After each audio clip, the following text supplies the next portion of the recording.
Teman-teman, akhirnya kami tiba di sini. Disinilah selubung untuk kapal udara generasi baru yang modern ini akan dibuat. Hari ini kami hadir di sini untuk mengajak Anda semua melakukan tur, memahami cara kerja semuanya, menelusuri seluruh siklus pembuatan selubung, berbincang bersama tim, mengajukan pertanyaan-pertanyaan menarik, dan membuka tirai tentang bagaimana selubung kapal udara dibuat secara keseluruhan. Bagi yang baru bergabung dan belum tahu apa yang terjadi di sini, Anda berada di Project New Generation Airships. Kami telah menetapkan tujuan untuk menghidupkan kembali industri kapal udara dan melakukannya bersama Anda. Jadi tetap saksikan, akan sangat menarik. Produksi kami saat ini bisa dikatakan baru berjalan dalam versi dasar, namun demikian kami sudah memiliki minimum dasar yang diperlukan untuk membuat selubung kapal udara berukuran cukup besar. Dan dalam waktu dekat, salah satunya akan dibuat di sini, untuk kapal udara Nova 2. Izinkan saya secara resmi memperkenalkan Vladimir Alexievich kepada Anda. Beliau adalah kepala produksi divisi selubung kami.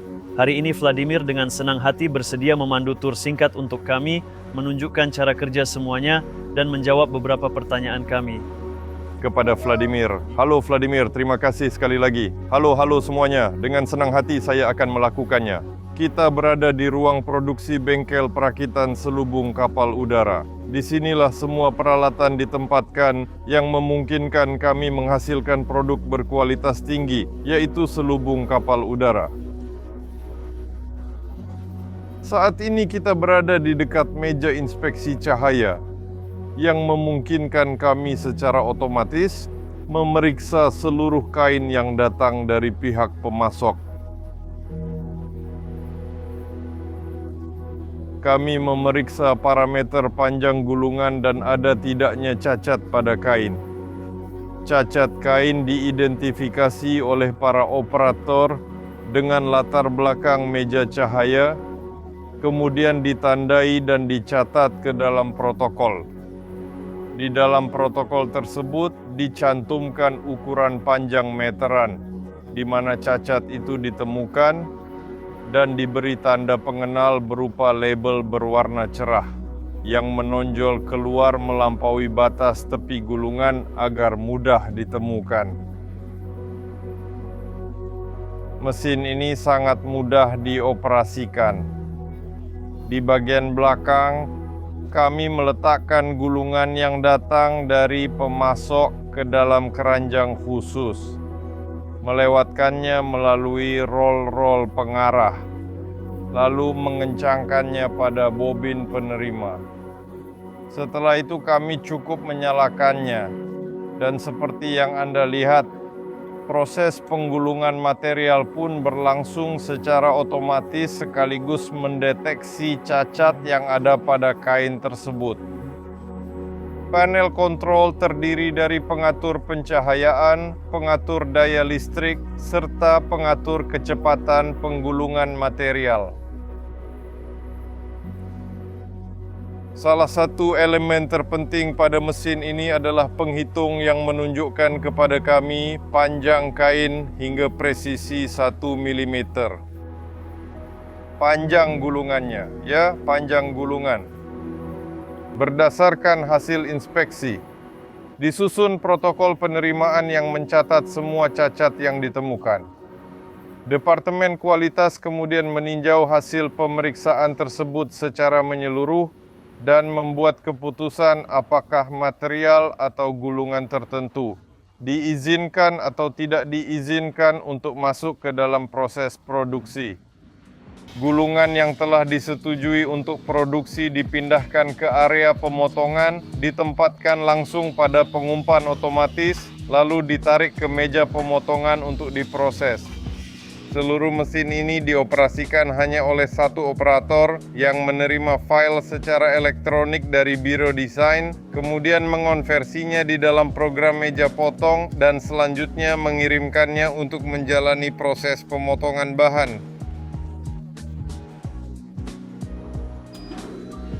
Proses pemotongan mencakup penerapan tanda-tanda grafis pada material dan pemotongan material itu sendiri. Ketika tidak ada detail kecil, kecepatan mesin bisa ditingkatkan. Saat garisnya lurus dan tidak ada belokan tajam yang rumit, kecepatan bisa dibuat lebih tinggi. Namun ketika muncul tulisan atau elemen detail, kecepatan harus dikurangi karena jika terlalu cepat mesin bisa melewatinya begitu saja dan tidak sempat menggambar dengan benar. Jika ada sesuatu yang tidak berjalan dengan benar, saya bisa menghentikannya menggunakan sensor, menjeda proses, memperbaiki hal-hal tertentu, lalu melanjutkannya kembali. Saat ini kami sedang membuat receiver atas pesanan tim penguji dari Biro Desain yang nantinya akan digunakan sebagai wadah untuk pelaksanaan pengujian sistem VGS, pengujian katup-katup, dan berbagai komponen lainnya sebagainya. Di meja ini sudah ada beberapa elemen receiver yang sudah jadi. Apa yang terjadi selanjutnya dengan elemen-elemen ini? Sebagian akan dikirim ke area perakitan manual, dan sebagian lainnya akan langsung masuk ke proses pengelasan dengan mesin TVCA. Kami mengambil bagian-bagian yang sudah dipotong dan menyatukannya menggunakan metode pengelasan termal menjadi komponen yang selanjutnya akan dilas pada mesin TVCA.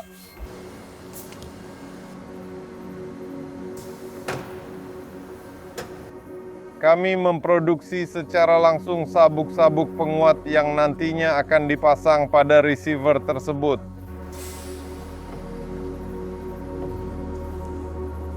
Kualitas hasil pengelasan sangat baik. Bagian telah dilas sepenuhnya. Sekarang kami berada di mesin las arus frekuensi tinggi berdaya 25 kW yang berkat karakteristik teknisnya memungkinkan kami untuk mengelas jahitan tanpa batas, bisa dikatakan begitu, dengan panjang langkah 100-200 mm dan lebar jahitan hingga 40 mm. Dengan menggunakan elektroda yang dapat diganti dalam berbagai ukuran lebar dan ketebalan, kami dapat mengelas berbagai jenis jahitan yang dibutuhkan. Dengan menggunakan elektroda alas, kami pun dapat mengelas komponen berbentuk khusus, cincin, selongsong, dan berbagai jenis produk lainnya yang telah dikembangkan di Biro Desain.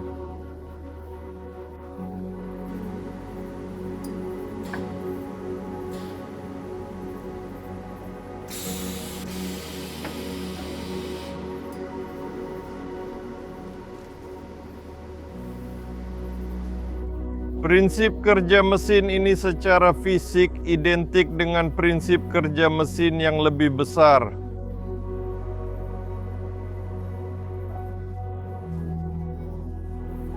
Keunggulannya adalah mesin ini dapat dioperasikan oleh satu orang saja, dan mesin ini lebih cocok untuk pembuatan dan pengelasan komponen-komponen individual.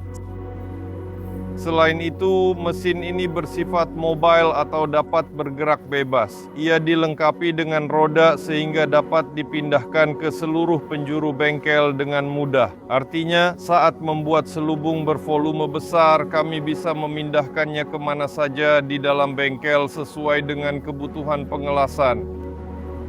Di bawah pengaruh arus frekuensi tinggi, material mengalami pemanasan dan kemudian menyatu satu sama lain, terlas. Dalam pengelasan TVCA, proses pengelasan berlangsung bersamaan dengan penyatuan lapisan-lapisan kain tersebut. Artinya, lapisan atas tidak mengalami kerusakan sama sekali. Dan hal ini memungkinkan kain tetap terjaga kualitasnya.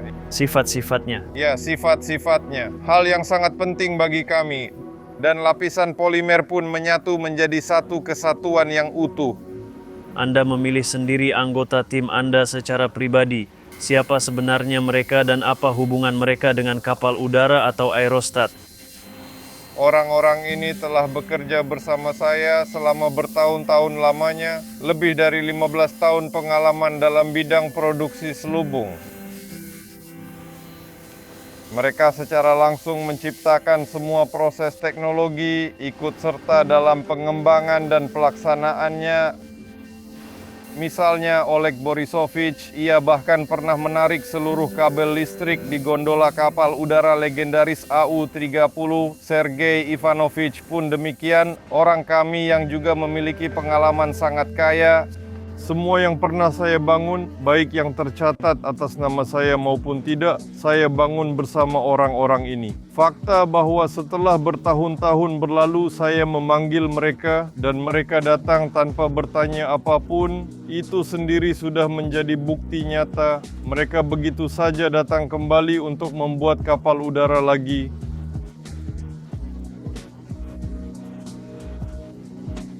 Vladimir Alexievich, jujur saja, saya sungguh-sungguh percaya bahwa di bawah kepemimpinan Anda yang penuh perhatian, kita pasti akan berhasil. Kesuksesan akan menyertai kita. Terima kasih, kita tentu belum berpisah di sini.